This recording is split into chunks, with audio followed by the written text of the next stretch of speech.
alveolo capilar. ¿Qué cosa es esta membrana? Separa un ambiente gaseoso como el alveolo de un conducto capilar, como ustedes saben, un capilar conduce un líquido.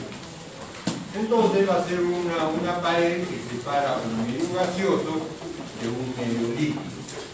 A través de esta pared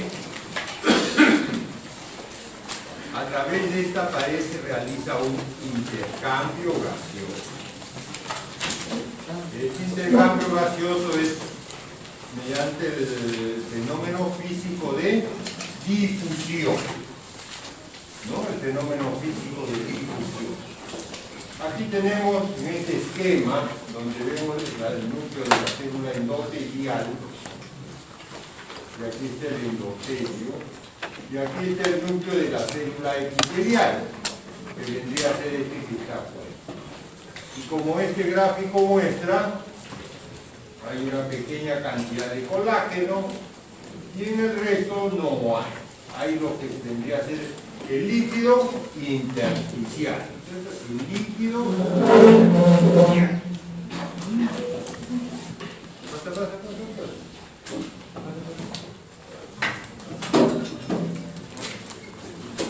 ¿No? Sería el líquido intersticial. Bueno, pues como ustedes están viendo, aquí el oxígeno camina de los alveolos hacia la sangre y el CO2 en sentido contrario, en mérito a lo que les dije hace un momento, a gradiente de, por el fenómeno físico de difusión. Y vamos a ver, por ahí están las características, ¿no? Esta membrana alveolar contendría todo esto, contiene todo esto.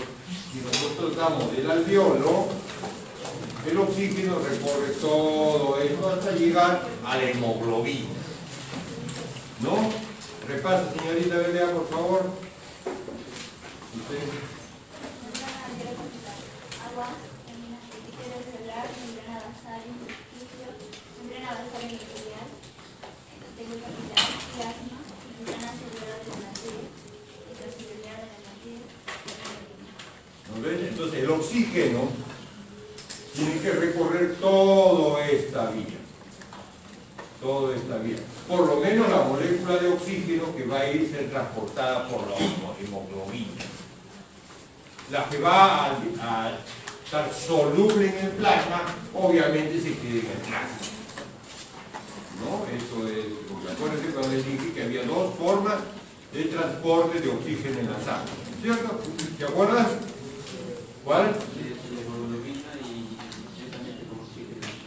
Disuelto en el plasma. Eso dijimos, ¿no es cierto? La mayor parte, casi 95-96%, unido a la hemoglobina.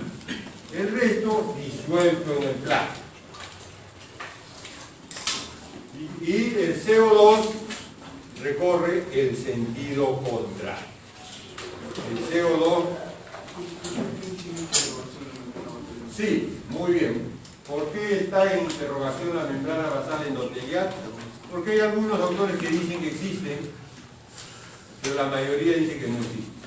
Entonces yo lo pongo así. Ahí está. Hace un momento hablamos del fenómeno de difusión. ¿No? Este transporte se realiza por fenómeno de difusión. A ver, tú que tienes buena voz, lee, por favor. Difusión de solutos.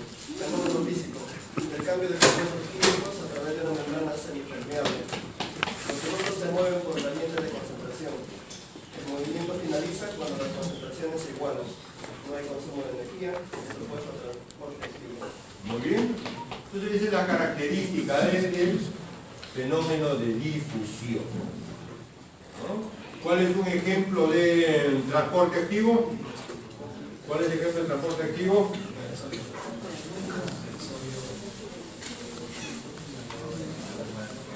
Claro, el sodio, por ejemplo, cuando es reabsorbido a nivel del túbulo. El túbulo proximal reabsorbe el sodio, casi 55 a 60% del sodio. Lo realiza a través de la bomba sodio-potasio ATPasa que opera en la membrana entre la célula y el intersticio.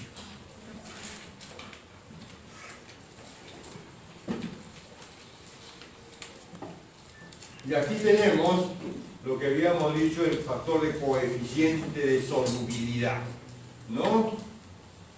A ver, Diego, si tú que estás que quieres escuchar por lo menos a ver si sabe leer.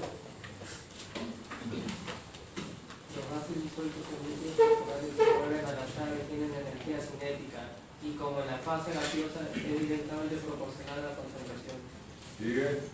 El coeficiente de solubilidad se refiere a la atracción o repulsión física o química del agua sobre las moléculas. No, entonces, eso es, gracias. Atracción o repulsión del agua sobre las moléculas. Entonces, hemos visto pues que aquí en esta tablita vemos, por ejemplo, que el CO2 es 57 veces más atractivo versus solamente 2.4 de oxígeno. Entonces, obviamente, estos dos gases en el agua, ¿quién tiene mejor solubilidad? El CO2. Decimos entonces entre ambos que la solubilidad del CO2 contra el oxígeno es 24 veces más soluble. Eso hace que en todo líquido, como por ejemplo la membrana alveolo-capilar, en el plasma, o por ejemplo en los casos de edema donde hay mayor cantidad de agua en el líquido intersticial, el CO2 no tenga mayor problema. Creo que les hice una grafiquita aquí, donde pues obviamente si compiten Bell, por ejemplo, contra el delegado, por ejemplo, yo supongo pues que no. ¿Sabes nada o no, delegado? Qué bueno. Entonces si compite Bell con el delegado, él le va a sacar por 24 veces, ¿no? Supongo que sí, ¿no? Habría que ver, silencioso, habría que ver. No aguantó ni que dijeran eso. Estamos caballeros, ¿no?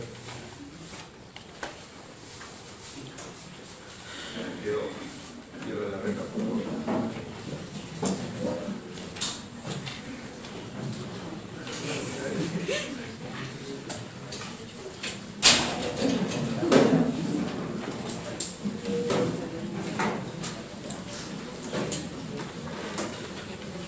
Entonces, así, 24 veces más. Entonces, cuando hay cualquier proceso, como vamos a ver el otro semestre, ¿no? Por lo menos lo que pasa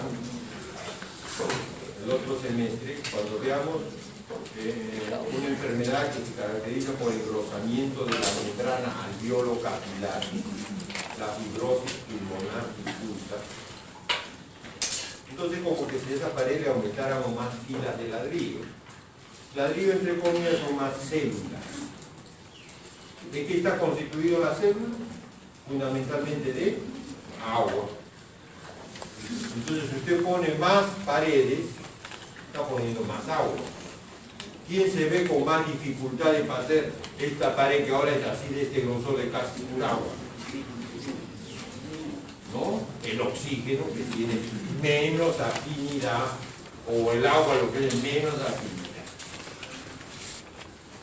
Aquí tenemos, ¿no? ¿Verdad? Vamos a ver lo que sucede en línea general. La sangre venosa que viene por acá, viene con una presión venosa de oxígeno de 40. Y aquí el CO2 es 44. En el alveolo, miren cuánto es la presión. Y cuando sale, después de ponerse en contacto ambos, miren cómo sale. En cuanto al CO2 no hay problema, como pueden ustedes apreciar. Intercambia completamente. Pero el oxígeno no. Aquí lo ideal sería que también la sangre salga con 104, pero como están viendo el esquema, no es así. ¿no? Esto se debe, entonces nosotros hemos definido que normalmente, escuchen, normalmente existe un gradiente entre la presión alveolar de oxígeno y la sangre que está al otro lado. Y aquí está el gradiente normal de 9 a 15 milímetros de mercurio. Este concepto lo vamos a volver a recordar el otro año, en fisiopatología, y no voy a hablar del delegado porque lo haga. ¿Qué va a ser útil? Va a ser útil para el diagnóstico de enfermedades pulmonares. Útil para el diagnóstico de enfermedades pulmonares. ¿No? Acuérdense que ustedes están siendo preparados ¿para qué? Para ser médicos reparativos. Así es, entre la lamentable política educacional y medicina en la cual yo también estoy inmerso, yo también fui criado así, nos crían para ser médicos reparativos. Entonces estamos esperando que se malogre para arreglarlo. La cultura preventivo-promocional en nosotros es muy escasa, muy escasa. La mayoría, ustedes ya quieren estar en un hospital, ¿no? Ya quieren estar ahí cortándole la barriga a la gente, ¿no? Claro, pues no, eso no. Pero es así, la mentalidad está hecha para eso. Estamos esperando que a la gente le crezca, tenga cálculos en la vesícula por el para quitar. Estamos esperando que le dé un infarto, ¿para qué? Para aplicar toda tu técnica de cardioversión y todo eso. ¿Cierto? Que le dé una neoplasia, ¿para qué? Para que después le esté aplicando los antineoplásicos, radioterápicos. Pero la cultura previsional, por ejemplo, el uso de las vacunas. Con las vacunas ahora que hay esto para el cáncer de cuello uterino, que parece que es un gran adelanto, vamos a ver con el tiempo que dirá, es importante. Vamos a ver. Pero todos ustedes, así como yo, estamos siendo criados para ser médicos reparativos. Y acuérdense de que reparar cuesta más caro que prevenir, mucho más caro. De poco ganamos más. No te cuesta una vacuna, de repente vas a cobrar 10 soles por poner una vacuna. Pero por no ponerle esa vacuna, mañana puedes cobrar 1000 soles. ¿Qué prefieres? 1000 soles, obviamente. Así que hasta somos mercantilistas. Muy bien, entonces ya terminamos esta parte de respiración externa y hablamos algo sobre la hemoglobina.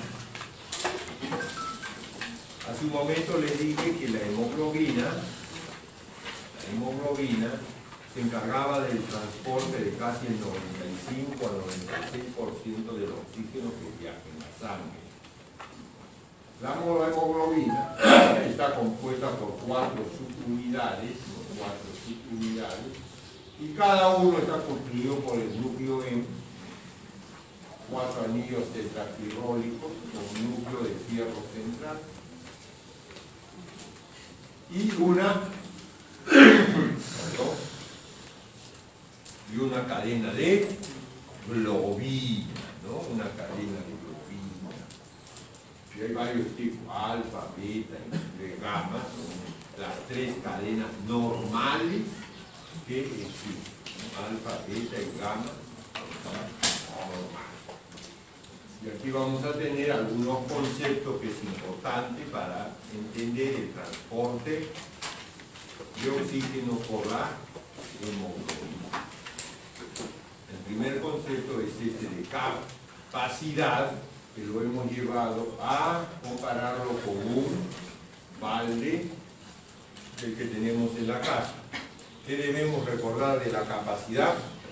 A ver tú, ¿te recuerdas qué dije de la capacidad? Imagínate tu baldecito ese que tú tienes en tu casa, no tienes balde. Creo que es raro que en la casa no tengamos un balde. De repente no será un balde comprado como balde, pero un balde de pintura por un que te quedó de pintar, te quedó el balde y lo guardas, ¿cierto? Bueno, ese balde que tiene, ¿qué concepto, qué pensarías de la capacidad de ese balde? Muy bien, ¿cómo te llamas? Sandoval nos dice que sería el máximo volumen que puede transportar, perfecto. Y hablamos de agua, vamos a transportar de agua, máximo volumen de agua. Yo puesto que tiene 5 litros, ¿no? Y el concepto de capacidad, El máximo volumen que se le puede...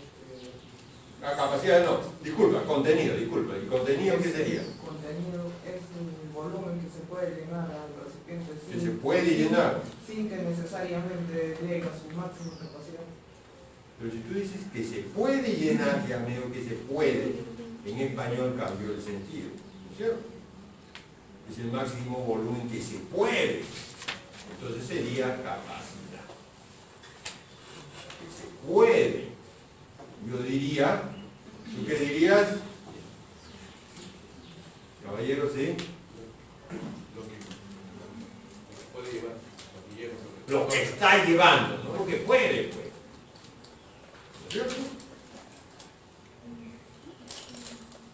Yo puedo ser multimillonario como Trump, por ejemplo. Pero no soy. Soy lo que soy en este momento. En este momento el contenido de este balde es lo que tiene, la realidad que tiene. 4 litros.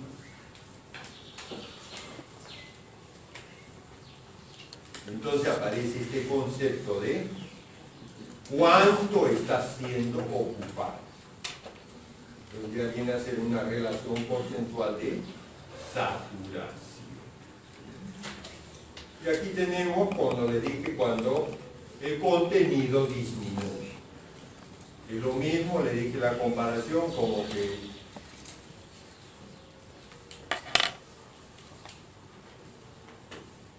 que yo, alguien de ustedes, trajera un refresco en un balde, lo repartiera y lo que me queda ha bajado el contenido. Ha bajado la ocupación y miren ustedes, de 90, 80% que teníamos antes, ahora tenemos solamente 10%. Y es lo que hace la hemoglobina. La hemoglobina, según esta curva de disociación, aquí arriba carga oxígeno. ¿No? Como el delegado, por ejemplo, que en su casa llena el balde con refresco para traer. Aquí está.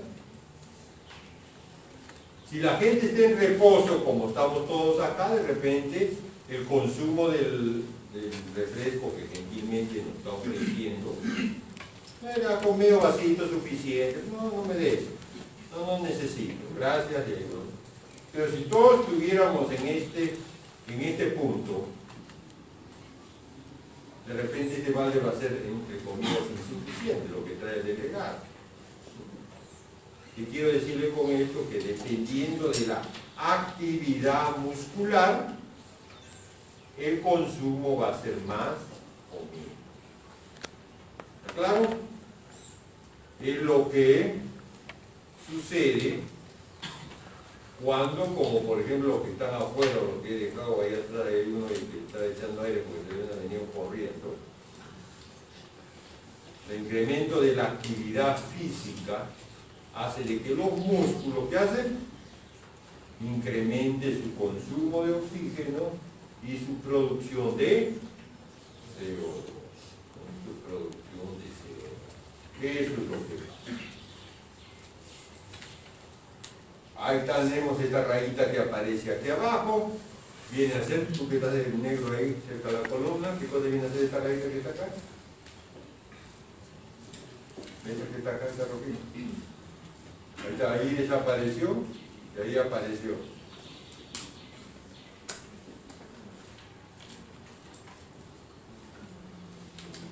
Aquí está atrás de la columna. Es una raya, pues se le escapó, se olvidó de poner la raya. ¿No es cierto, señorita? ¿Qué le parece esa raya? ¿Le gusta esa raya o no? Esta de acá, este de polo blanco que tiene unas letritas aquí. Es una rayita roja, ¿no? ¿Que te gusta el color rojo, no? No, no.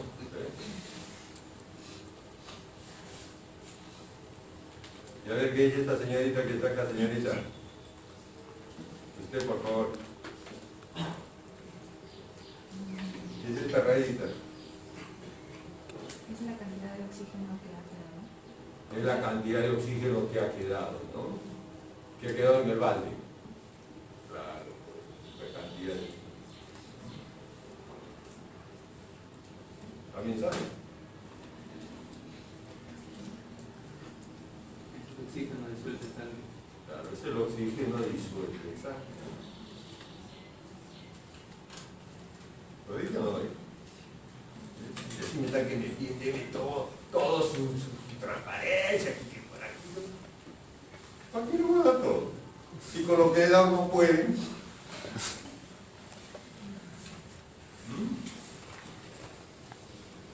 Y así te le digo que el doctor de métodos, por ahí también la otra delegada, la de mi grupo de seminarios también, para nosotros, nomás mandan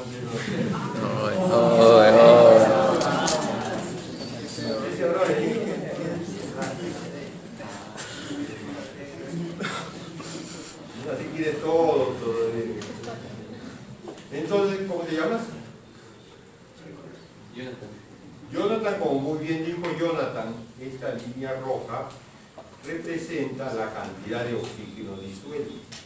Si bien no lo puntualicé muy bien la vez pasada, o no lo mencioné así nomás, miren ustedes, a medida que aumenta la presión, aumenta el oxígeno disuelto. A más presión, más oxígeno disuelto. Es lo mismo que les dije de los peces, ¿no? Si ustedes se imaginan el mar o un lago, ¿dónde va a haber mayor presión de oxígeno disuelto en el agua? Arriba. A medida que va disminuyendo la presión de oxígeno, en la profundidad disminuye.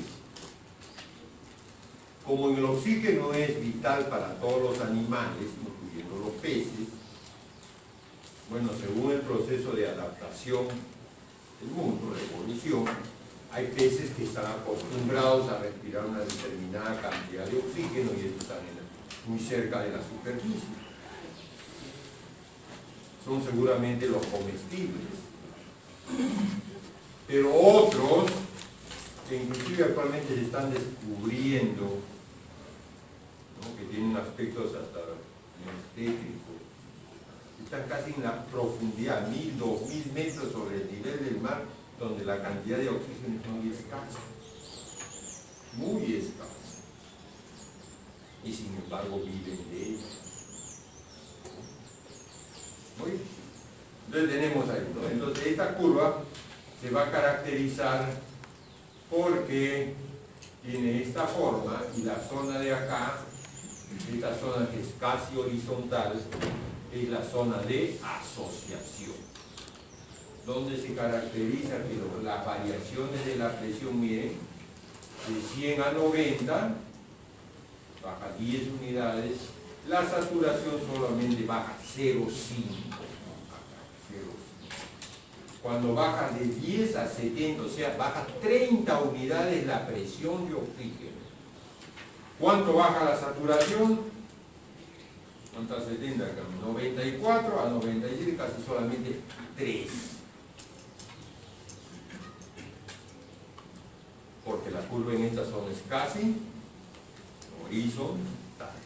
Versus esta zona que es casi vertical, en el cual ocurren los tejidos. Entonces las variaciones del PO2 producen grandes variaciones de la saturación. Por ejemplo, normalmente la mayor cantidad de células trabaja con un PO2 de 40. Yo llevo, vamos a poner, permítanme que yo sea una molécula de hemoglobina, yo llevo a ustedes con una saturación del 97.4 y mi PO2 es 100. ¿Está bien? Yo llevo a ustedes que son un grupo de células de un músculo óseo. ¿Cuánto es su PO2 de ustedes como músculos? 40. ¿Cuánto es? 74.7 la saturación. Entonces, cuando yo llego a ustedes, como ustedes tienen, yo tengo un PO de 100, y ustedes tienen 40, entonces yo voy a cederles oxígeno. ¿Ok? Gradiente de presión. Yo que venía a una saturación de 97.4, cuando les doy oxígeno, me voy a ir con una saturación de ¿cuánto?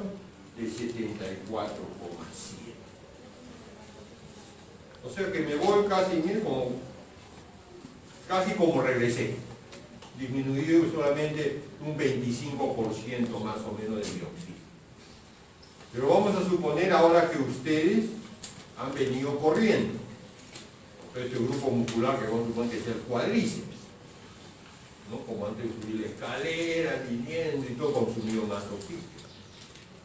Y en ese momento el consumo de oxígeno que trae como consecuencia que el PO2 disminuye porque está consumiendo oxígeno y tiene menos presión.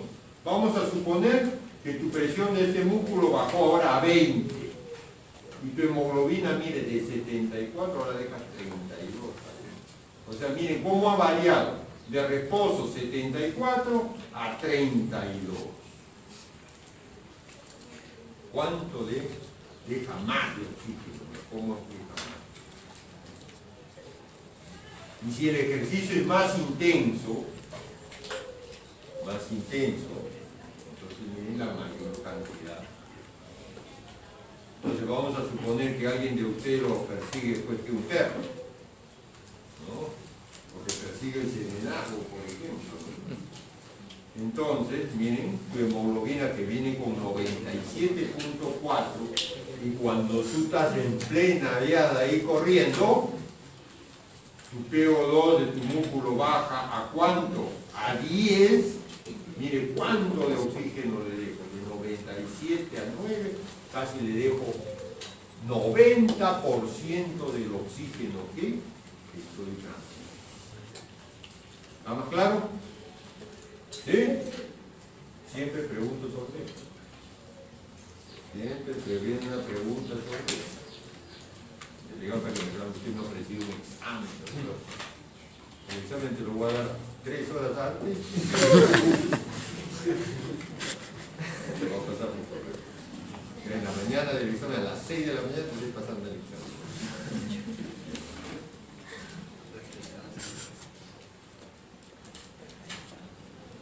Habíamos dicho que normalmente esta curva se puede desviar hacia la derecha o hacia la izquierda. Solamente quiero que miren la gráfica para que nos entendamos. Entonces, miren, vamos a poner aquí 80, o 100 si ustedes quieren. Cuando estás a 37 grados centígrados, mira cuánto satura. Lo que dijimos hace un momento. 97%. Cuando tienes fiebre, y claro, aquí te exagero 43, que es bien altísimo, raro que tengamos 43, ustedes estamos hasta convulsionando.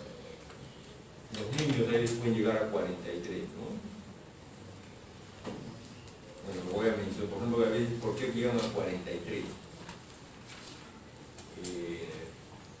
Porque la mamá dice que el hijito cuando está con fiebre, y si le quita la ropa, le va a dar aire. ¿Cierto? Entonces, ¿qué cosa es lo lógico? Cuando usted tiene una taza de té caliente, ¿qué cosa hace para enfriarlo? Prende su horno y lo mete ahí. O lo lleva, lo pone de repente en agua fría, en alguna cosa, para bajarle la temperatura.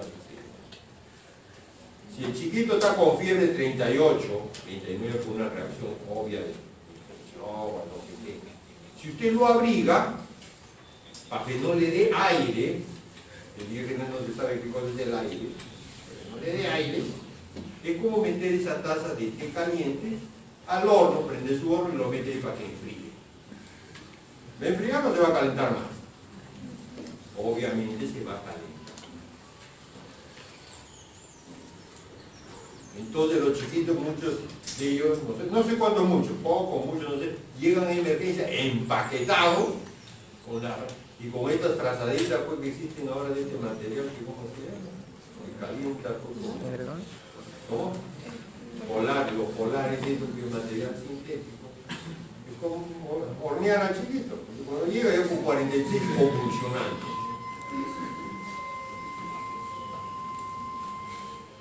Bueno, como una clase de pediatría, así ahí no para. Entonces, quiero que vean esto, volvemos a esto. Vamos a suponer que en este caso tenga 43, mire a 100, proyecto sin línea acá, mire a 100, y como la saturación disminuye. Entonces, todos los factores que desvíen esta curva hacia la derecha producen una disminución de la saturación. ¿Qué quiero decir esto? Que yo hemoglobina a 37 grados, por decirle, me lleno los 4 bolsillos de oxígeno. Por poner un ejemplo solamente. Yo, molécula de hemoglobina, si ustedes no lo terminan. Pero cuando la temperatura es 43 grados, solamente lleno 3 bolsillos. Estoy saturando menos. ¿Está claro? Estoy saturando menos. Lo contrario sucede en la hipotermia, aunque 20 grados tampoco no existe, porque 20 grados ya es horizontal. Aunque por ahí creo que no sé si va a 20 grados, ¿no? Por ejemplo, que están en el polo, a ver qué quedan. No, que están ya la hipotermia, pues, porque no creo que llegue a 20 grados. Que usted tenga el polo y no tenga rojo. O que se caiga una a un mar, no está ahí en el polo cazando focas, viendo que hay un hielo, no se da cuenta, se rompe el hielo, claro que se ve. La temperatura pues de 0 grados, entonces el cuerpo inmediatamente empieza a perder calor. No sé si llegará a 20 grados, supóngase que llegue a 20 grados como tal ejemplo. Mire usted, a 20 grados, a 100 mira, ni se ha graficado porque está ahí la prueba, pero miren cómo carga más oxígeno. Implicaría que yo no solamente tengo en los 4 bolsillos del pantalón, sino también estoy llevando oxígeno por acá, en otro bolsillo, por acá, o en la mano. Cargo más. Y eso es lo que he querido decir. Aquí tenemos, miren, para ilustrar un poquito más esto, en los casos que ustedes van a estudiar cuando estén en medicina, me parece que un par de años más en hematología, hay un subcapítulo que se llama hemoglobinopatías. Un nombre que indica patologías de las hemoglobinas. Las patologías de la hemoglobina se van a caracterizar porque tienen una dificultad para... Yo suelo decir la siguiente comparación, no es que deseamos irnos de paseo todo este grupo que está acá y tenemos que contratar de repente 2 buses, pues que estemos 40, 45 personas cómodamente sentados. Es lo normal. ¿Qué pasa si este bus viene, por decirte, con los asientos ocupados? No por personas, sino por ejemplo con bultos. Azúcar, papa, lo que usted quiera, cualquier bulto que diga se puede sentar. O venga sin asientos. Entonces, algo así sucede con estas hemoglobinopatías. ¿Cuáles son? ¿Qué hace que se caracterice hemoglobinopatías? Son aquellas que la secuencia de aminoácidos en la globina es diferente, ya no es igual, ya no carga igual. Vamos a suponer que la secuencia de aminoácidos, ahora que está estas 3 filas, así está muy bien.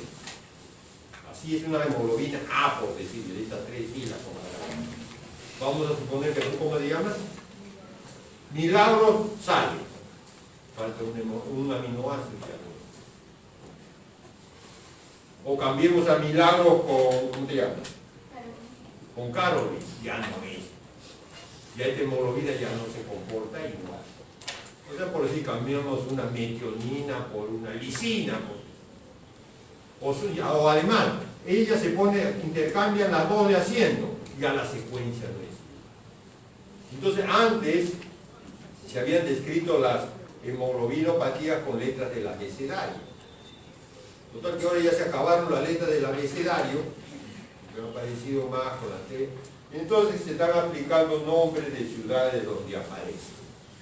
Entonces aquí tenemos la hemoglobina A del adulto, A, y aquí tenemos hemoglobinas como por ejemplo de esta de Kansas y Aro, que están muy desviadas hacia la derecha. Entonces, en el pulmón a un PO2 de 100, que debe cargar 97, mira, esta de Kansas apenas carga 60. ¿Está claro? Yo creo que la gráfica está bien. Tracen ustedes una línea acá. A 100. ¿Cuánto carga? 97. Si ustedes tuvieran una hemoglobina Kansas, cuando su pulmón está en 100, llega, y cuando carga, hasta menos de 60. Entonces, como pues el bus está ocupado, ya no puede llevar a 45, 46 personas, lleva a 20. Ya trastornó. Versus otros que desvían la curva hacia la izquierda, que de repente tienen igual comportamiento acá, pero acá miren cómo se comporta. Varía. ¿Ven? Desde acá ahora están trabajando. Bueno, todo esto trae pues consecuencias que, y no solamente la variación de la hemoglobina, a veces tienen una membrana que se lisa más fácilmente. Entonces, otro problema. Bueno, eso, como le vuelvo a repetir, van a estudiarlo ustedes. ¿Cuándo? Si Dios quiere, en un par de años, están llevando medicina interna. Así creo que se llama el curso, medicina interna. Tiene varios capítulos. Un capítulo se llama hematología. Y una parte, un subcapítulo se llama hemoglobina. Y aquí está cuando se deriva hacia la derecha y cuando se desvía hacia la izquierda. ¿Qué factores desvían hacia la derecha y qué factores desvían? Es lo mismo en sentido contrario. No nos hagamos líos. ¿Qué significa desviar hacia la derecha? Menor afinidad de la hemoglobina por el oxígeno. ¿Qué significa menor afinidad? Que suelta más fácil el oxígeno. Por ejemplo, en la fiebre se necesita mayor cantidad de oxígeno. Y a la izquierda significa, ¿quieres oxígeno? Que pueda. Mayor afinidad, o sea que retengo más, o cargo más. A eso se refiere. Muy bien. Aquí le habíamos hecho un repaso y habíamos terminado transporte de oxígeno. Ahora vamos a estudiar esto que está acá. Hace un momento hablábamos de aquí está respiración externa. ¿Recordamos que cuál es respiración externa? Acá. El intercambio a nivel de la membrana alveolo-capilar, los pulmones. Si hay un término que se llama externa, que también se llama hematosis, ¿no es cierto? También lo llamamos hematosis. Si hay un nombre externo, tiene que haber un apellido interno. Esto sí lo vamos a tocar brevemente, y el interno va a ser el intercambio de la sangre con la célula. Aquí tenemos una gráfica donde miren ustedes el oxígeno que llega va a ser utilizado en diferentes ciclos.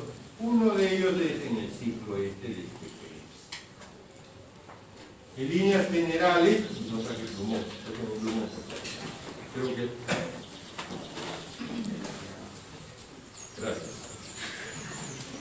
Creo que ya les dije la vez pasada qué cosa es, para qué es el oxígeno. Bueno, ya puse este ejemplo, C6, H12, O6, una simple sosa, una glucosa, ¿no es cierto? Más oxígeno. ¿Qué cosa es lo que quiere decir? ¿Para qué sirve esto? En este ciclo, ¿qué cosa produce? La parte más importante, ¿qué cosa es? Energía. Eso es lo que necesitamos, energía. Y queda residuo, ¿qué cosa queda? Vendría a ser el ácido carbónico, que como es tan inestable, termina en CO2, muy bien, más agua. Así es, ¿sí? Pero a nosotros lo que nos interesa es esto que está acá, energía, para eso. Y nosotros somos aeróbicos. Nuestro metabolismo es fundamentalmente aeróbico. Nosotros sin oxígeno no podemos vivir. Somos aeróbicos. Entonces, para eso está. Entonces tiene diferentes cosas que ustedes lo están estudiando en bioquímica. ¿Están llevando en bioquímica o ya llevan? Están llevando. Entonces esos detallitos, o sea, lo que pasa ya dentro de la célula, yo no lo toco. No se toca en fisiología. Lo tocas en bioquímica. Ahí lo vas a ver, reemplazan los ciclos de Krebs, de Engel, etcétera. Cuando no hay oxígeno, qué cantidad de energía produce. Cuando hay oxígeno produce como 38 ATP. Cuando no hay oxígeno produce solamente como 4 y un montón de ácido láctico, algo así, ¿no? Eso no lo tocamos, pero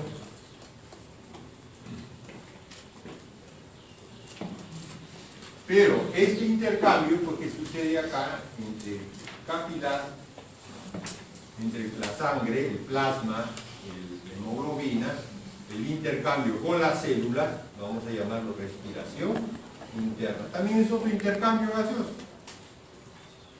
También es otro intercambio gaseoso. ¿Se llama hematosis? No.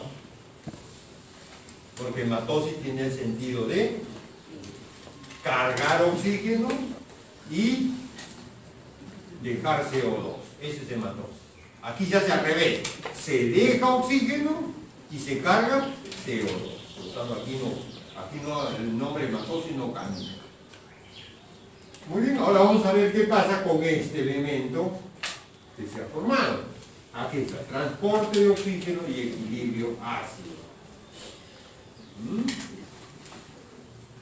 Los tejidos producen CO2. Entonces, ¿dónde está la fábrica de CO2? En los tejidos. Por lo tanto, en los tejidos existe la mayor presión de CO2, porque ahí se produce. ¿No es cierto? Ahí está la mayor presión de CO2. Entonces, ¿qué pasa cuando en la membrana celular, que es esta rayita que está acá, sale el CO2? ¿Sale? ¿Por qué sale? Porque acá afuera hay menos presión. Y el esquema que ustedes también lo tienen es muy fácil. Un 5% se disuelve. Así como se disuelve el oxígeno, también el CO2 se disuelve en el agua. ¿Qué porcentaje se disuelve? 5%, siguiendo la ley de este señor. ¿Qué decía la ley de este señor?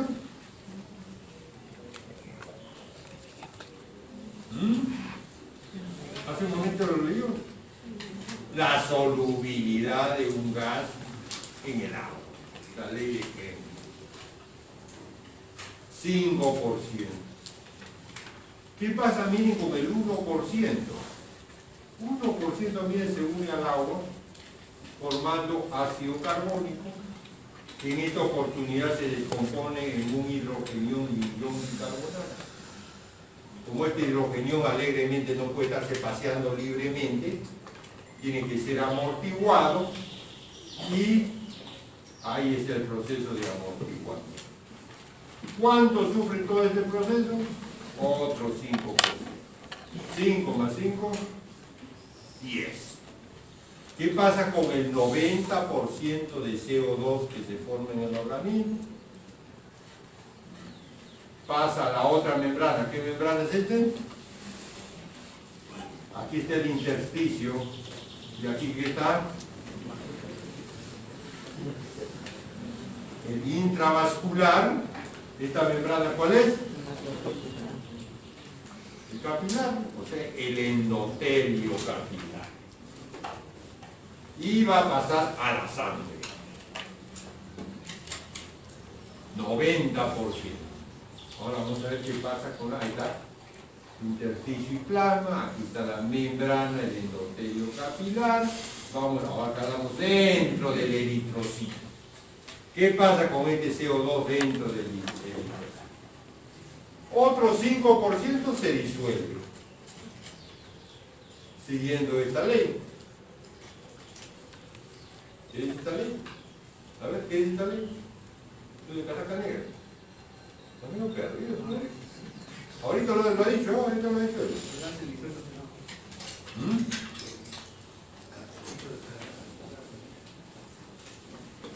Los gases, ¿cómo se dice? Muy bien, de la solubilidad de un gas. 5%.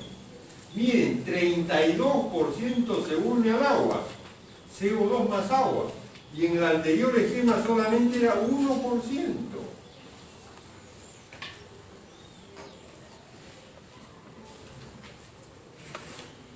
Solamente, y aquí es 32%. ¿A qué se debe? A la presencia de este elemento que está. ¿Qué es? La anhidrasa carbónica. Es una de las pocas enzimas del organismo que favorece unión de moléculas. La mayor parte de enzimas rompen moléculas. Las digestivas, por ejemplo, la lipasa, amilasa, todos los que quieren estudiar digestivo, y estudian todas esas enzimas digestivas, ¿qué hacen? Es como tener un cuchillo y agarran y empiezan a partir todo lo que pueden. En cambio, esta otra viene a ser una especie de solid mix, que está pegando un modelo. Muy bien. 32%.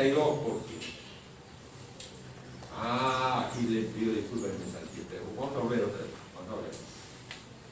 Un retroceso. Esto sí está claro, 5%. Perfecto, disuelto, salí de qué. 1% se une al agua formando, y después se decomponen esto. Y un 4% se une al radical amino de las proteínas. A esto me salté. Un 1% se une al radical amino de las proteínas formando compuestos carbaminos. Aquí este es el compuesto carbamino.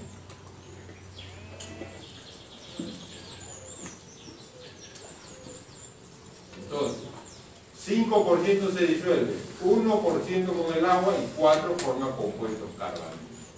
Y el hidrógeno que se formó acá en la misma proteína va a ser amortiguado, como vamos a verlo posterior. Ahí le pido disculpas de lo que me sale. Porque igualito sucede dentro de la célula. 32% gracias a la presencia de la anhidrasa carbónica se puede formar este elemento. Que se decompone también hidrógeno. Y el 53% forma compuestos carbaminos. ¡Wow! ¿Qué pasa? Que aquí hay 4 y aquí hay 53. Lo que pasa es que aquí es 4% porque fuera de la sangre, de la célula, la cantidad de proteínas es muy poca. La albúmina, el plasma, las globulinas no son adecuadas para esto. En cambio, aquí dentro de la eritrocito, ¿qué proteína existe? La hemoglobina. Entonces aquí sí se amortigua un montón, 53%. Amortiguado por la hemoglobina. Y aquí tenemos un esquemita de cómo lo hace. Y ahí no entramos a tanto detalle. Lo importante es que ustedes recuerden esto. Entonces, ¿Qué pasa? ¿Dónde se trata al CO2 que se forma? ¿En el intersticio? ¿En el intersticio? ¿O en el intersticio? ¿O en los glóbulos rojos? Perdón, ¿en el plasma intersticio o en los glóbulos rojos? La mayor parte, 90%, se trata en el interior del glóbulo rojo.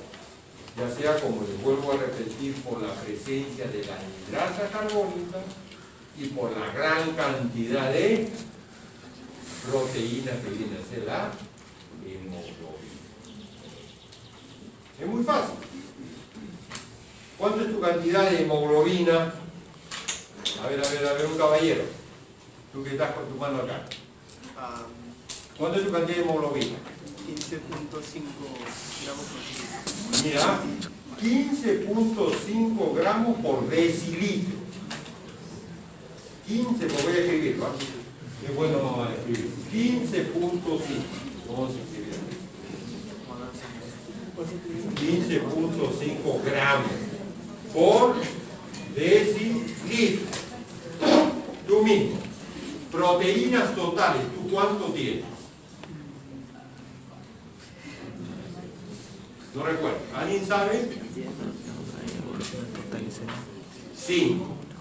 En proteínas tenemos 5.0 gramos por decilitro.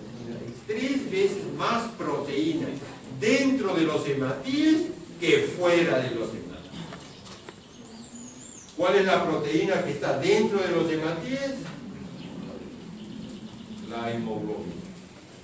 ¿Cuál es la proteína que está fuera de los hematíes? La albúmina y las glóbulos.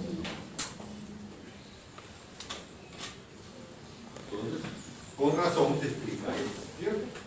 Entonces, el 90% del CO2 formado en las células se tratan, se amortiguan, se transportan, etcétera, de alguna forma, dentro del glóbulo rojo. A ver qué sigue. Muy bien. Entonces ahora imagínense que aquí tenemos, yo soy un glóbulo rojo, yo soy aquí tengo mi plasma, ustedes son las células y eso ha sucedido. El 90% del CO2 que ustedes como células han producido, lo estoy llevando yo. Bajo este mecanismo. 10% está aquí en mi alrededor, en el plasma que estoy. Pero como nosotros nos movemos, como soy sangre, nos movemos, ¿a dónde voy a ir a parar? Al pulmón. Llego a los pulmones, ahora ya estoy en los pulmones. Ustedes ya no son células, ustedes son ahora alvéolos pulmonares. Son alvéolos pulmonares. Ahora vamos a ver qué pasa con los alvéolos pulmonares. ¿Te veo cabecear otra vez? Y mira, hay varios que quieren entrar. Bueno, aprovechaste como estaba sentado, no me ve. Y como yo vengo por la asistencia, ¿tú qué dices? Me he echado a dormir, aprovecha, ¿no es cierto?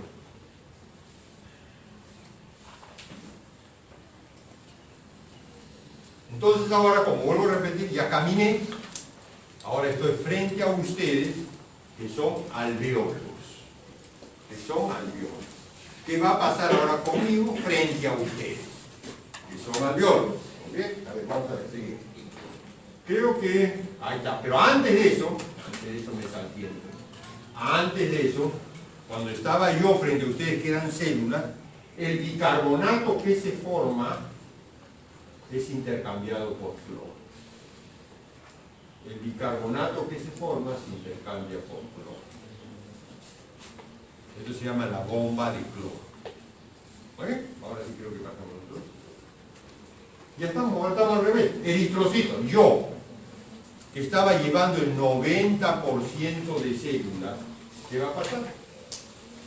Aquí. Todo igualito en sentido contrario, como ven ustedes. Igualito en sentido contrario. No hay mayor cambio. Y todo eso, eritrocitos, regresa a los alveolos.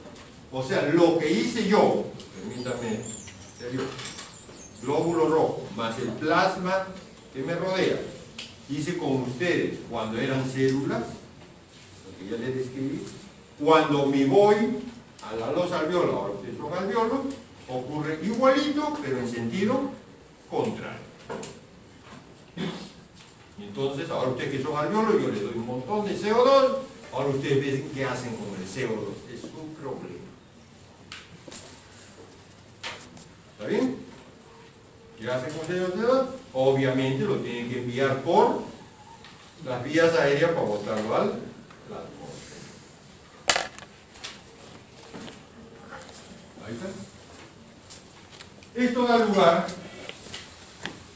a que empecemos la última parte de esta primera clase, algo que ya ustedes han adelantado con el doctor Garbulevich sobre equilibrio ácido-base. ¿No? Y la concentración de hidrogeniones. ¿Qué cosa es un hidrogenión? Una molécula de hidrógeno que ha perdido su electrón.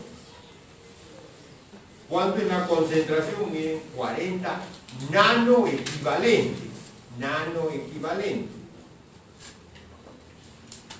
Que sería que nosotros nos acostumbramos a las unidades de miliequivalentes, tendría que ser 40 por 10 a la menos 6. O sea, miren esta cantidad. Si usted lo compara con el sodio, que es el que estamos acostumbrados, ¿cuánto de sodio tenemos?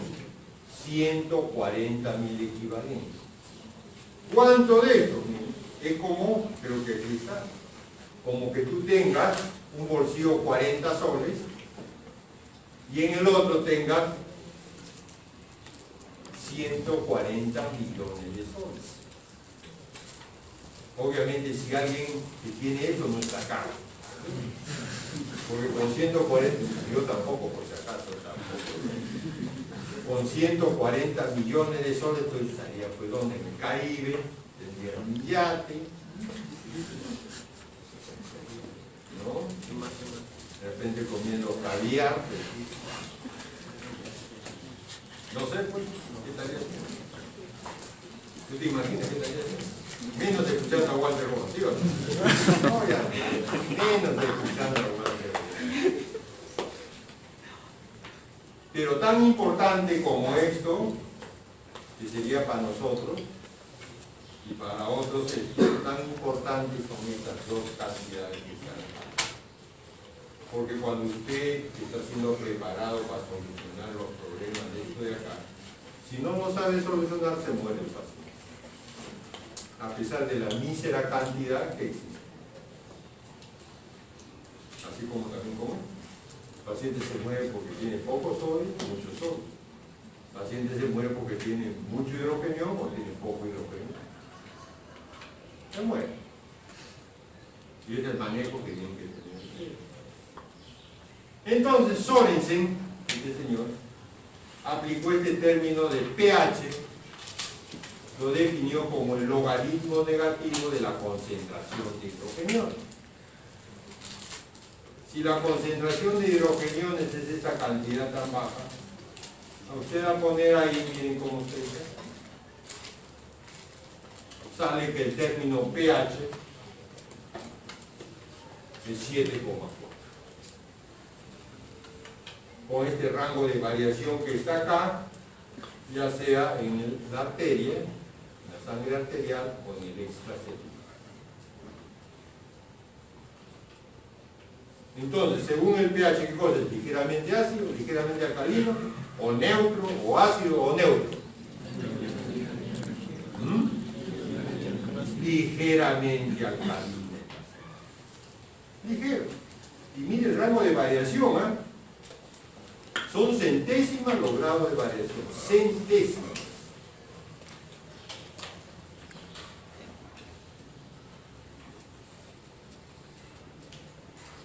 Muy bien, como esto es una variación,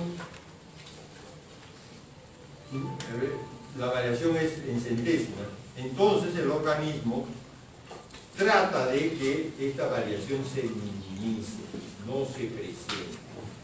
Y para eso existen amortiguadores, tampones o buffer, como ya ustedes saben.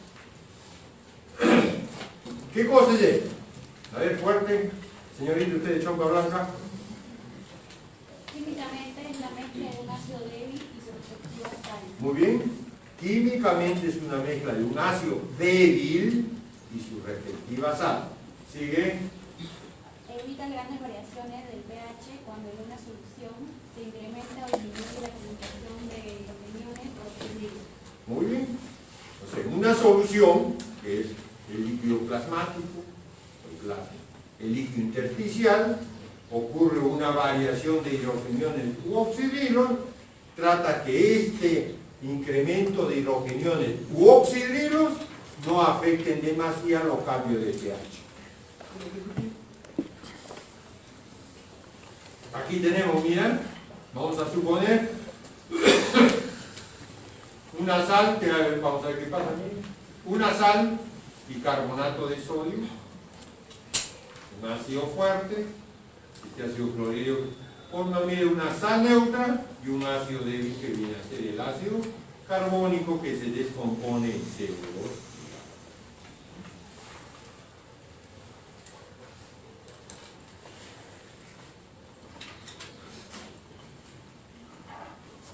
Estos señores aplicaron, definieron,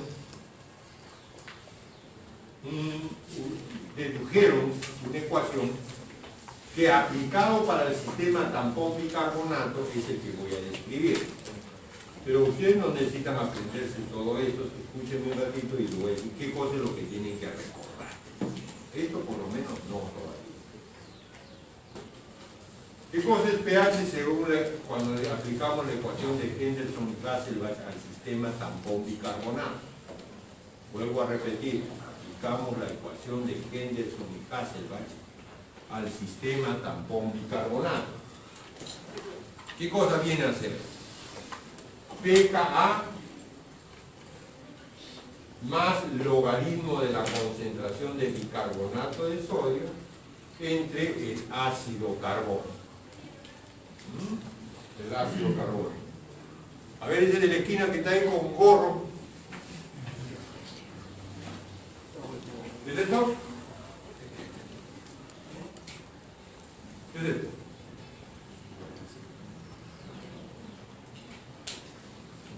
Ni ve. Ese es uno de los rellenos que viene. ¿No? Tú vienes por la asistencia. Eso es lo bueno. Cuando le toque a un enfermo, ya, no, pero señora, vaya usted donde fulano, yo solamente asistí a esa clase para rellenar. Así que no. Y como estaba con frío, te conquistaba con mi gorrita ahí.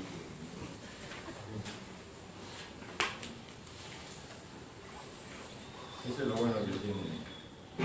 Siempre ellos, los que se sientan atrás, tienen una característica muy peculiar. Ni sabe para qué. Entonces lo que está aquí, según la ecuación de Henderson-Hasselbalch, vamos a ver qué cosa es esto. ¿Qué cosa es pKa? Logaritmo de la constante de disociación del ácido. ¿De qué ácido? ¿De qué ácido? ¿Cuánto es? 6.1. ¿Necesitas aprenderlo? No. Así que puedes seguir con tu gorrita ahí al fondo sin hacer caso. Eso es lo bueno. Esto, bicarbonato de sodio. Normalmente no está así, como bicarbonato, no está dividido así. Y se da en miliequivalente por litro. Hace un momento le dije que este bicarbonato, no, este es constante, se disuelve en estos dos elementos.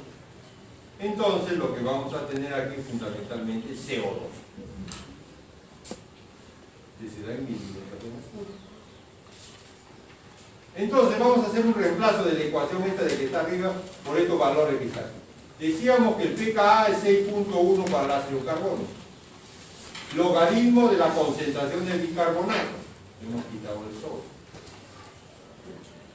Como esto es ácido carbónico y lo que nos interesa es el CO2, Y el CO2 se mide en P, le ponemos presión parcial de CO2.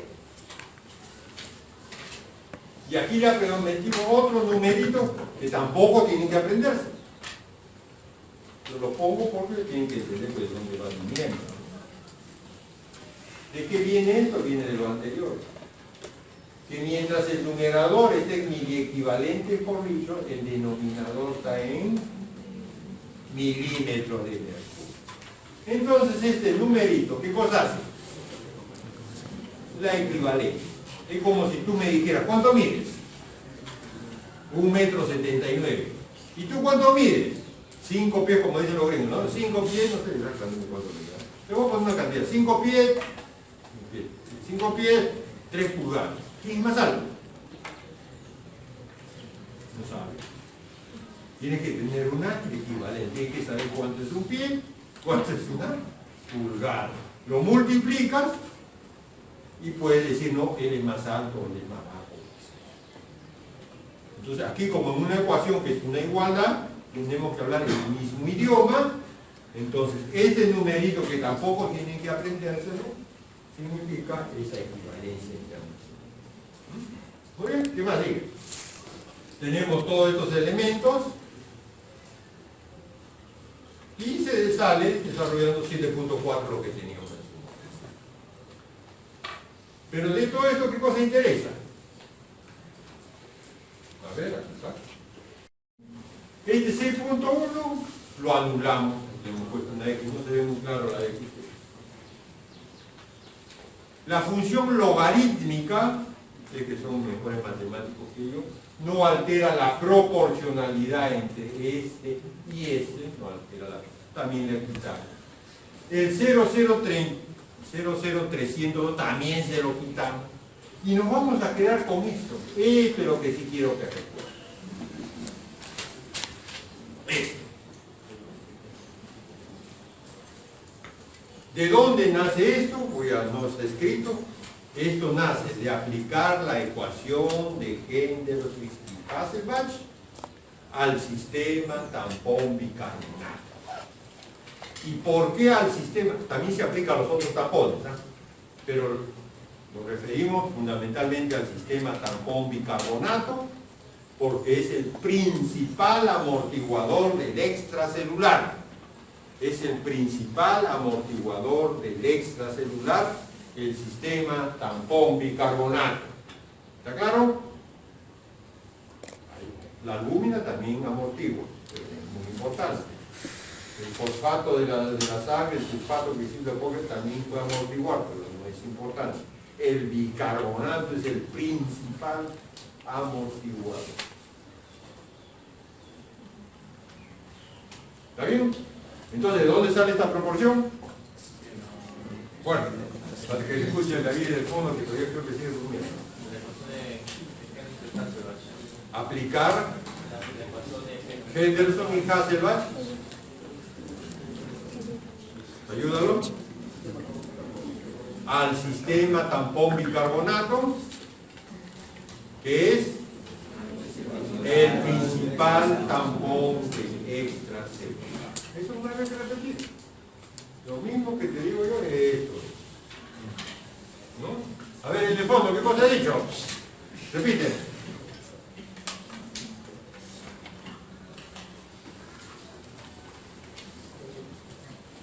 Sí, gracias. Discúlpame que me exprese así. Pero mira, hay gente que quiere entrar. ¿Y tú? Bien, gracias. ¿Cómo veas?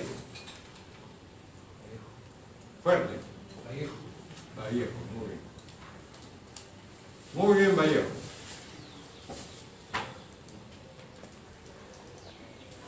Bueno, como aquí no le cuesta a la universidad.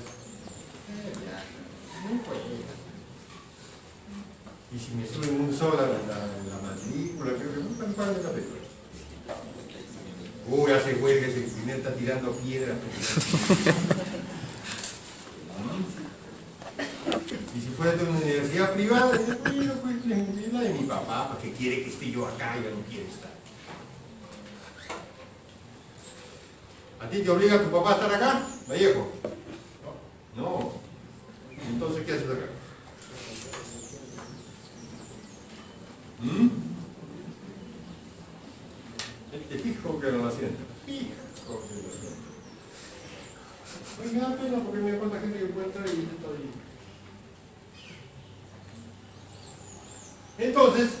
Esto es lo que tenemos que recordar.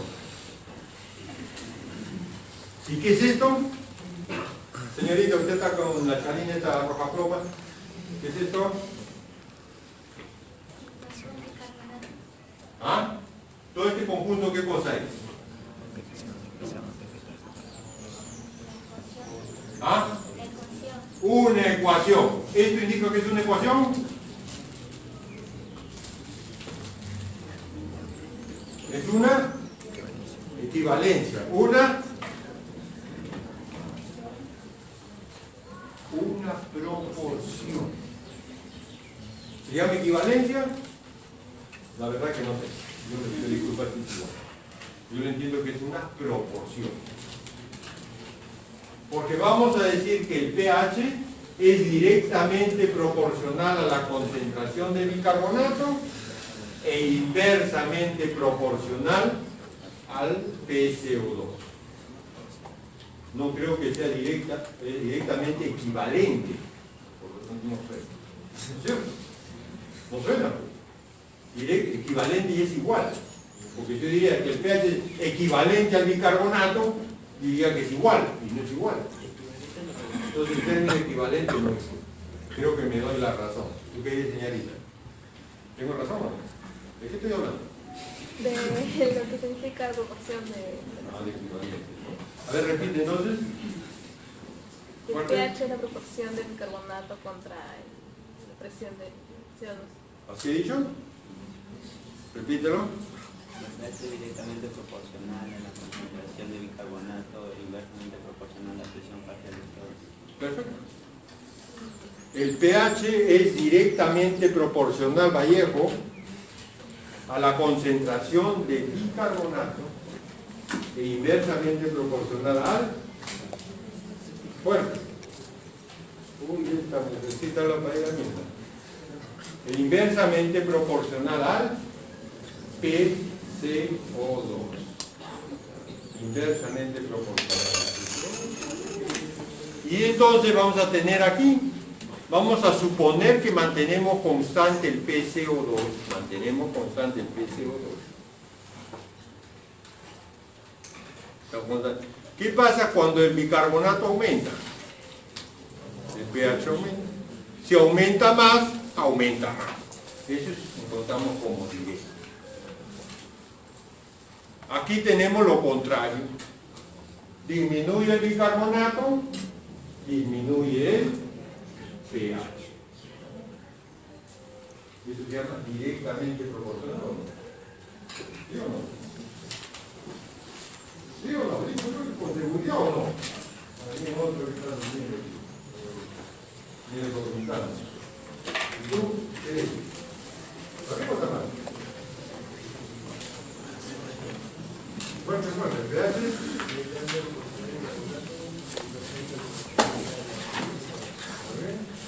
Ahora vamos a suponer que tenemos lo constante. Se mantiene arriba la concentración de bicarbonato, lo mantenemos constante. Y ocurre lo contrario. Sube el PCO2, disminuye el pH. Lo contrario. Inversamente proporcional. Matemática simple, elemental. ¿Enseñaron esto en el colegio? No. ¿En la pre? Tampoco.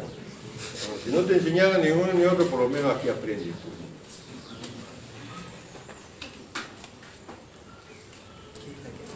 Entonces, ¿qué cosa dice acá en el esto?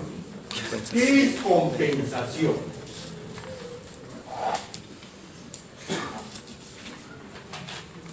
Podríamos decir nosotros así inicialmente que compensación podría ser lo siguiente. Vamos a suponer que alguien de ustedes, bueno, por estas razones de inseguridad ciudadana, pierde su billetera, monedero, la cartera, lo que sea, y no tiene plata para regresar a la casa. Entonces, como creo que hay solidaridad entre ustedes, vamos a hacer una chanchita para darle a fulano o a fulano. De repente ella perdió 50 soles y ustedes hacen la chanchita y le dan 30.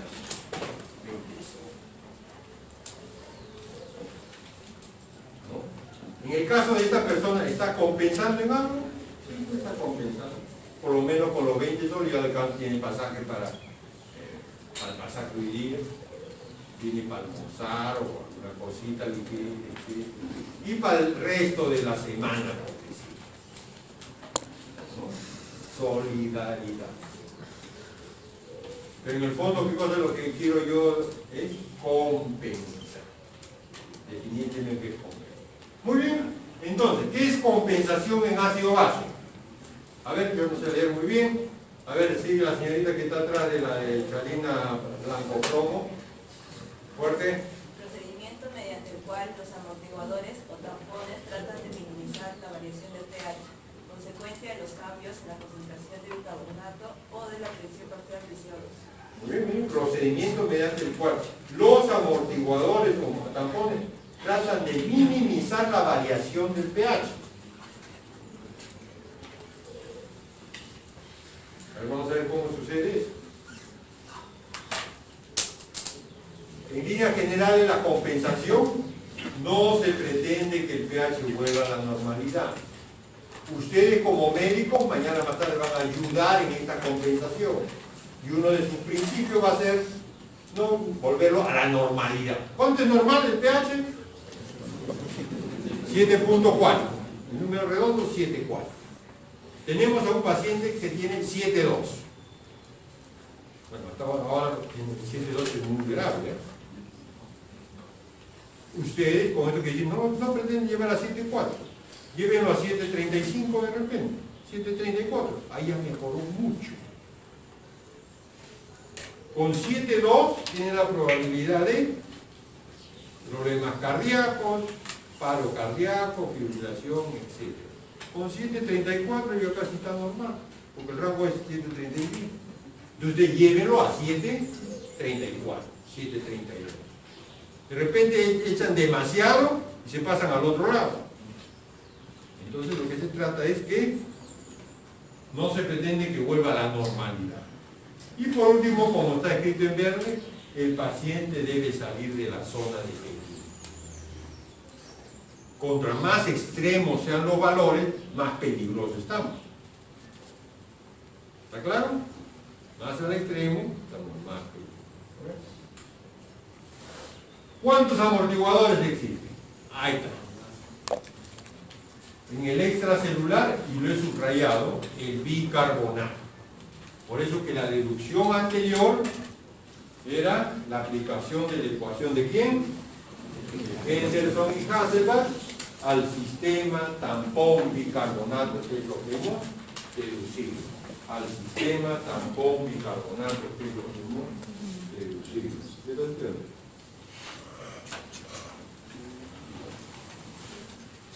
Ácido graso y salbutamol.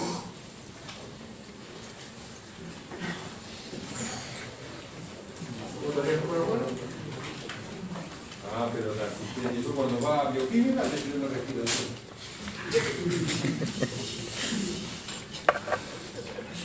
Ya cambié tu cuaderno, ya está haciendo. Ya lo vi,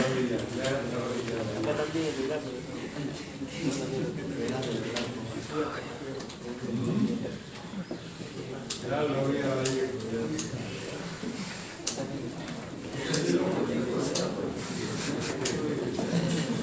A ver, ¿esto qué te queda?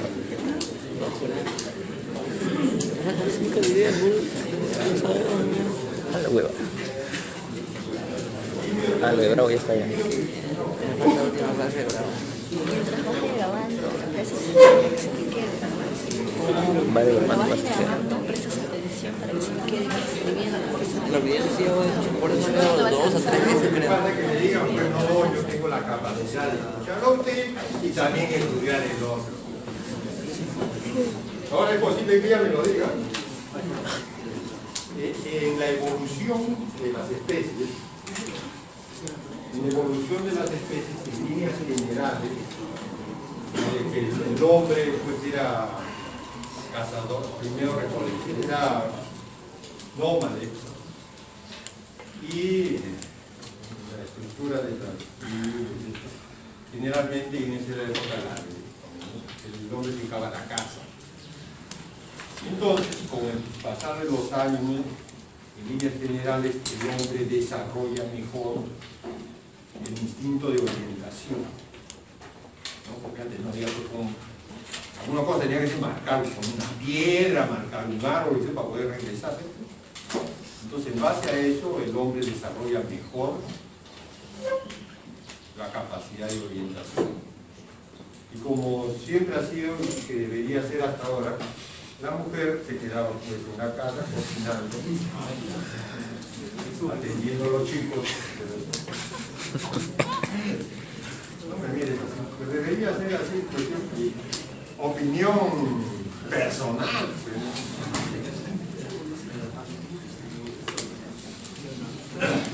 Entonces, ¿qué cosa es lo que pasa? La mujer desarrolla una diferente habilidad, una de estos quehaceres, el cual puede captar mejor varias cosas a la vez. ¿Qué es lo que ustedes no se dan cuenta? Una mujer puede estar conversando con uno y está escuchando lo que dice la otra. Pónganse algún día, ¿no? Está conversando bien, pero está atento a lo que está diciendo la otra y por ahí otra. Está enterada de todo. Es por el mismo la cuestión de la casa. Está cocinando. No está cocinando, pero tiene que estar atento a que está haciendo el hijo.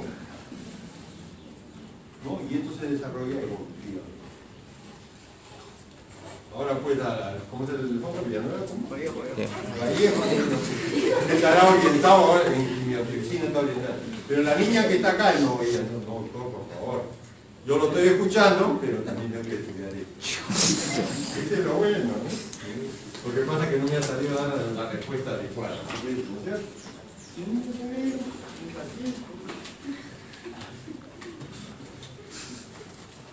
Entonces, el principal tampón del extracelular es el bicarbonato.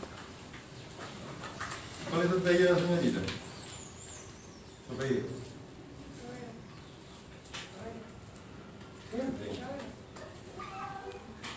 ¿Sí? Ravelo. Cabero. Ah, Cabero, estoy como mi amigo Caberito, Mario Cabero. No me va a decir que eres hija de los dos Cabero. O nieta.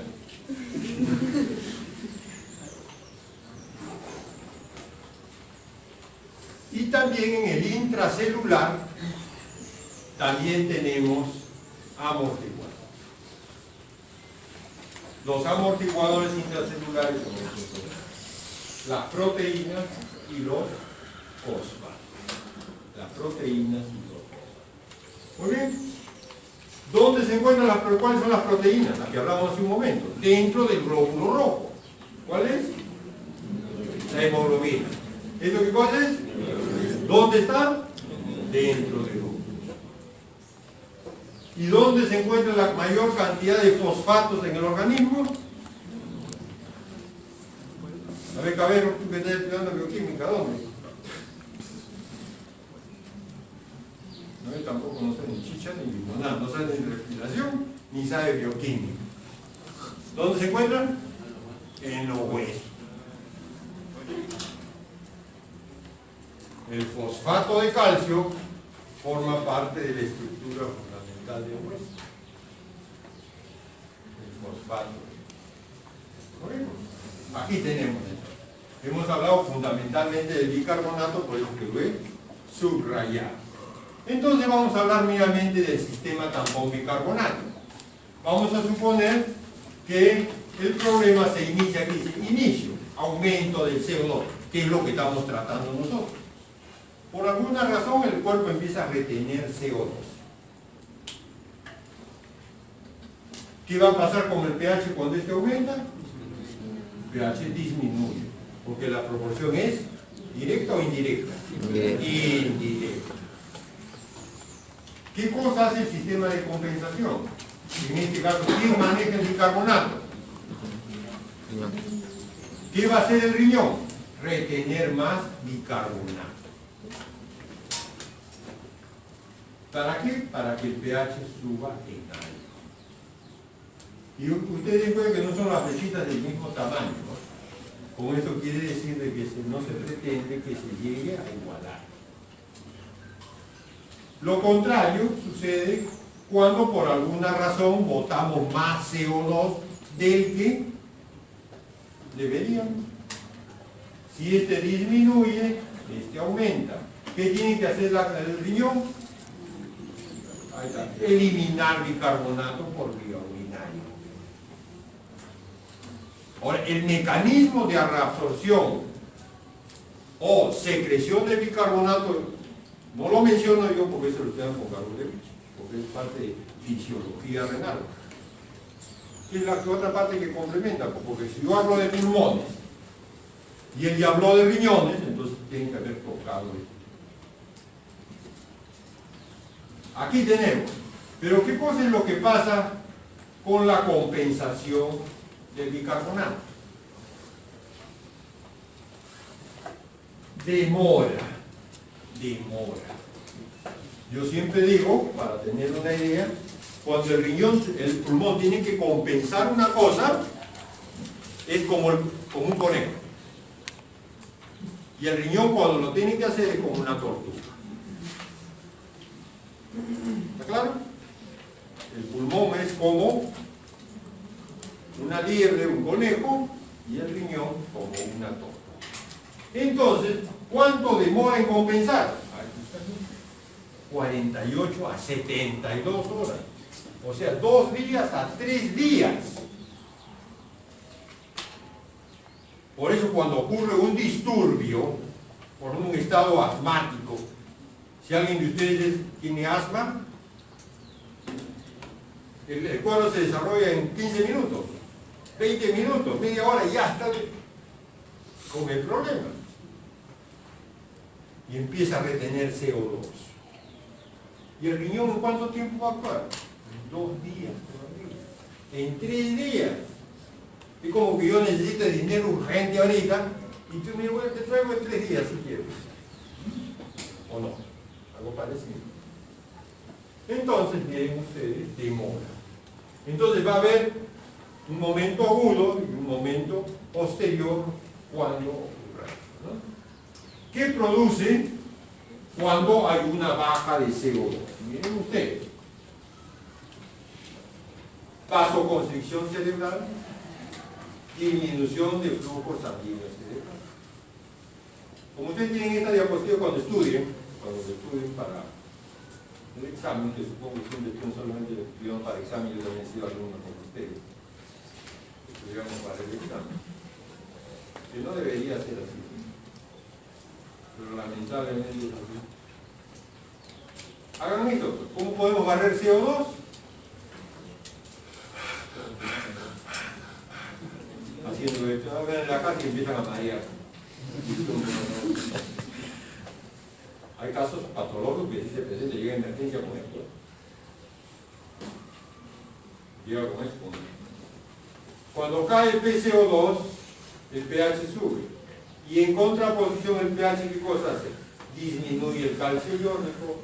Esto aumenta la irritabilidad y descarga espontánea del sistema nervioso. Entonces, ¿qué va a tener usted? Hormigueo y espasmos.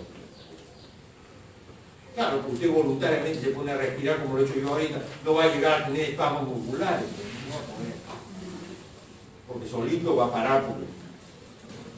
Pero cuando es un estado patológico, por ejemplo, accidentes cerebrovasculares, etc., entonces va a tener todo este cuadro cantado. Voluntariamente, vuelvo a repetir, no se puede llegar a ese punto.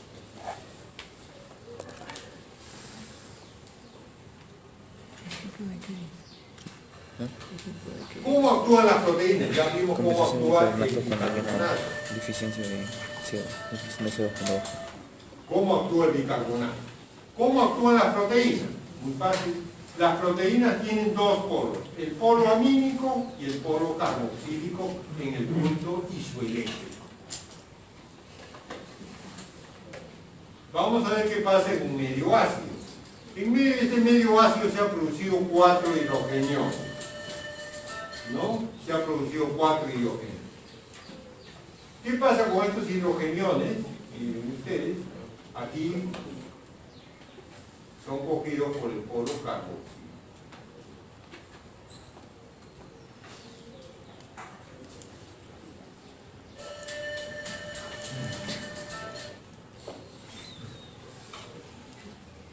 Y de los 4 hidrogeniones que están aquí le sobró uno. O sea, mira, tiene 4 hidrogeniones que fastidian. Por lo menos a 3 los amortigua. Ya me queda uno. ¿Está mejor la situación? Está. ¿Qué pasa cuando ahora estamos en un medio alcalino? En un medio alcalino significa que hay muchos hidroxilos. ¿Nunca aparecieron los hidroxilos? No lo vemos. Ahí está. Aparecen 4 hidroxilos. Aquí no dice bien la secuencia. En medio alcalino aparecen 4 hidroxilos. Pero ¿qué pasa con los amortiguadores intracelulares? La hemoglobina, etc. Si bien a este lado el hidrogenión puede entrar a la célula, nosotros en una célula, el hidrogenión entra, el oxidrilo no puede entrar. Aquí está. Entonces nosotros, ¿qué hacemos? Proteínas, ¿qué hacemos? Si no puede entrar, ¿cómo lo amortiguamos? Ajá. Del polo amínico liberamos 3 hidrogeniones que salgan. Como el hidrogenión si entra y sale, entonces 3 hidrogeniones para afuera.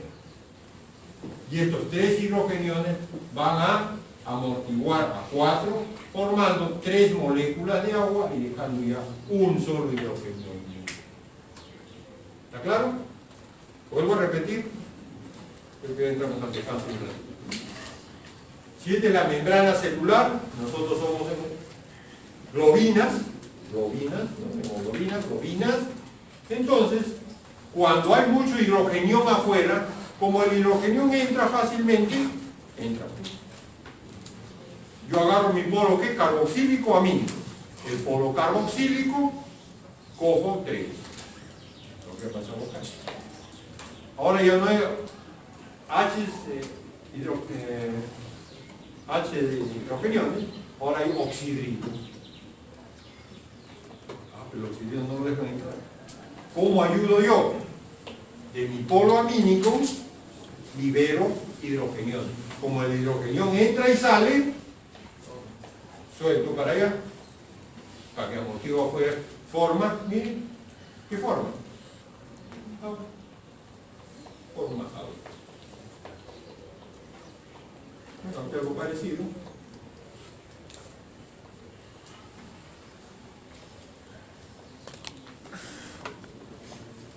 ¿Cómo se generan los hidrogeniones? Los hidrogeniones, tenemos el único hidrogenión volátil, es este que está acá. Lo escribí acá y lo descompuse ahí. Y los no volátiles, como por ejemplo un litio más oxígeno. ¿Qué cosa forma? Energía también. Esta energía deja como residuo un cetoácido. ¿Qué cosa es un cetoácido? Como por ejemplo, a ver la que está estudiando bioquímica. Dame un ejemplo de cetoácido.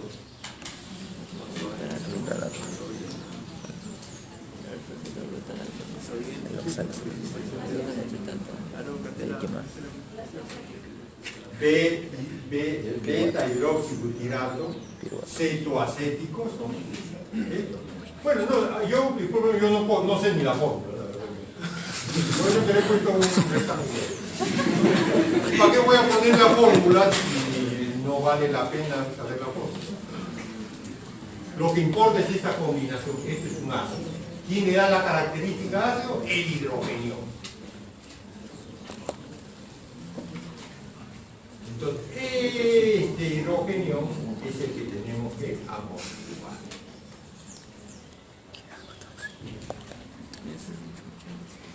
Volátil por vía pulmonar y los riñones eliminan los no volátiles. ¿De qué forma? Esto ya se lo enseñó Gargurevich. Yo solamente estoy repitiendo primero en la forma de hidrogeniones libres. Son lo que le da el pH a la orina. ¿Cuál es la otra forma? Aquí tenemos el fosfato básico de sodio. Básico porque tiene 2 sodios y el ion fosfato. ¿Qué pasa cuando se une un hidrogenión? Se intercambia un sodio por un hidrogenión y luego van a tener el fosfato ácido de sodio. Fosfato ácido de sodio. Esto en laboratorio se conoce como acidez titulable y más o menos constituye un 35% del amortiguamiento. Y el 64, porque es 1%, 1, 35, 64, va a ser un amoníaco más un cloro más un hidrógeno. ¿Qué forma? Cloruro de amor.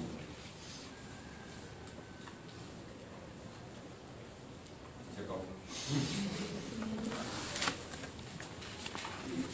¿Vuelvo a repetir? Entonces, el volátil, fácil, que es lo que estamos montando. ¿Cómo se bota CO2? A ver, alguien por acá, caballero, ¿cómo bota CO2? Claro, por intercambio a través de la membrana. Los no volátiles, ¿cómo lo haces? De 3 formas.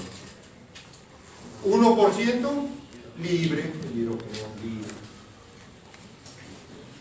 35% formando el fosfato ácido del sodio. Y el 64% ¿cómo? Cloruro de amor. Entonces, en la orina encuentras esa forma de ácido. Y si ustedes quieren ahondar un poquito más, ¿qué pasa con el tipo que no orina? No puede botar los ácidos no volátiles. En la insuficiencia renal aguda o en la crónica, el tipo como no orina, o orina mal, si me permiten, no bota los ácidos, entonces se acumulan los ácidos en el organismo. Se vuelve una acidosis metabólica crónica, ¿no? Puede ser aguda o crónica. Bueno, aquí paso lista y nos vamos a hacer pichi.